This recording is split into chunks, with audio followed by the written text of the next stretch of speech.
విశాఖపట్నం సింహాచలం శ్రీ వరాహ లక్ష్మీ నరసింహస్వామి వారి వార్షిక చందనోత్సవం అత్యంత వైభవంగా ప్రశాంత వాతావరణంలో ముగింపు దశకు చేరుకుంది.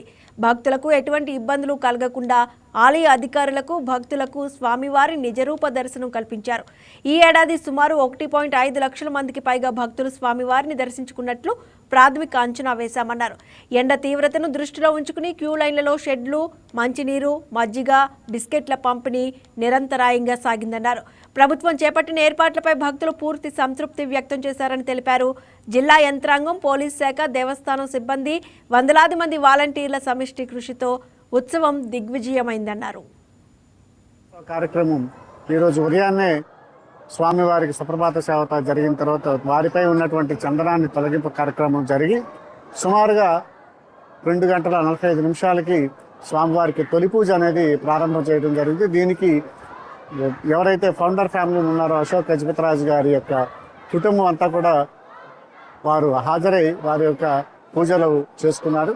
ఆ తర్వాత కూడా వెంటనే 300 రూపాయలు, అలాగే ఏదైతే మన ఫ్రీ లైన్స్ ఉన్నాయో వారందరూ కూడా భక్తులు దర్శనాలు చేసుకున్నారు. ఈరోజు సుమారుగా ఇప్పటికే 1,00,000 పైచులకు భక్తులు దర్శనాలు చేసి ఉంటారని అంచనా.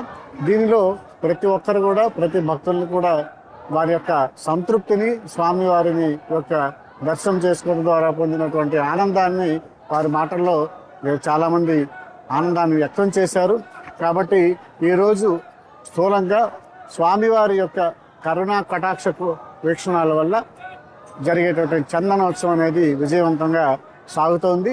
దీనికి సహకరించినటువంటి ముఖ్యంగా భక్తులందరూ కూడా ఇంకా సహకరించి వారి యొక్క వచ్చినటువంటి బస్సుల ద్వారా వస్తూ